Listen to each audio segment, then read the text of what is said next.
টানা বর্ষণ আর পাহাড়ি ঢলে চট্টগ্রামের ৭টি উপজেলার অন্তত ২০০টি ইউনিয়ন এখনও পানির নিচে। পানিবন্দী হয়ে মানবেতর জীবন কাটাচ্ছে প্রায় ২ লাখ পরিবার। বন্যায় ক্ষতিগ্রস্ত হয়েছে প্রায় ১৪,০০০ ঘরবাড়ি, ধসে পড়েছে ১৪৫টি কালভার্ট ও ১,৩০০ কিলোমিটার সড়ক। জলবায়ু পরিবর্তন, সাগরে লঘুচাপ আর মৌসুমি বায়ুর প্রভাবেই সাম্প্রতিক সময়ের এই ভয়াবহ বর্ষণ বলেছেন আবহাওয়াবিদরা। চট্টগ্রাম থেকে মৃন্ময় বিশ্বাসের প্রতিবেদন। আবহাওয়া অফিসের তথ্য বলছে, এর আগে ১৯৮০ সালে চট্টগ্রামে ২৪ ঘন্টায় সর্বোচ্চ ৪০৭ মিলিমিটার বৃষ্টি রেকর্ড করা হয়েছিল। ৪৩ বছর পর এবার ৬ ও ৭ জুলাই মাত্র ২৪ ঘন্টায় বৃষ্টি হয়েছে ৪১২ মিলিমিটার। সাধারণত পুরো জুলাই মাসে যেখানে ৭০০ মিলিলিটার বৃষ্টি হয়, সেখানে এবার ৪ থেকে ৮ জুলাই মাত্র ৫ দিনেই ঝরেছে প্রায় ১,৪৭৬ মিলিমিটার বৃষ্টি।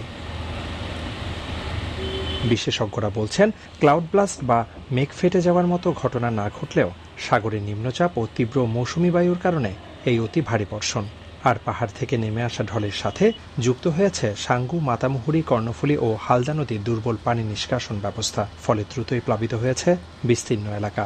চট্টগ্রাম রিজনটা হয়েছে একদিকে পাহাড় পর্বত আর পাশেই কিন্তু সাগর থেকে কিন্তু সে প্রচুর জলীয় বাষ্প সে নিয়ে আসে এবং সেই পাহাড়ে যখন সেই জলীয় বাষ্প বাধাপ্রাপ্ত হয়, সে এখানে কিন্তু অনেক দিন পর্যন্ত বৃষ্টির রেকর্ডটা থেকে যায় এবং বৃষ্টি ঝরাইতে থাকে আর কি। অন্য অঞ্চল যেগুলো হয়ে থাকে না, বিশেষ করে ঢাকা সহ উত্তর অঞ্চল কিন্তু এই কন্টিনিউয়াসলি এত বৃষ্টিপাত হয়ে থাকে।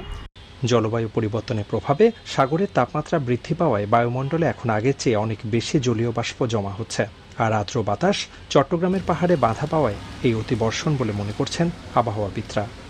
বৃষ্টিপাত হওয়ার মূল কারণটি হয়েছে সাগরে কিন্তু এই সময় একটা লঘুচাপ সৃষ্টি হয়েছিল।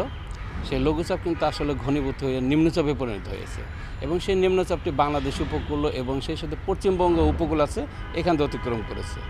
আর মূলত এই সময় কিন্তু বর্ষাকাল, বাংলাদেশে কিন্তু এখন বর্ষার যে মৌসুমি বায়ু, যেটা ওই মৌসুমি বায়ু কিন্তু খুব সক্রিয় আছে।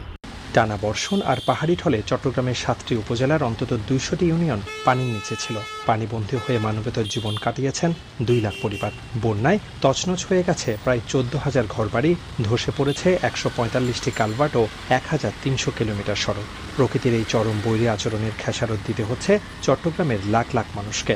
ভবিষ্যতে এমন দুর্যোগ মোকাবেলায় জলবায়ু পরিবর্তনের প্রভাব মাথায় রেখে দীর্ঘমেয়াদী পরিকল্পনা নেওয়ার তাগিদ বিশেষজ্ঞদের।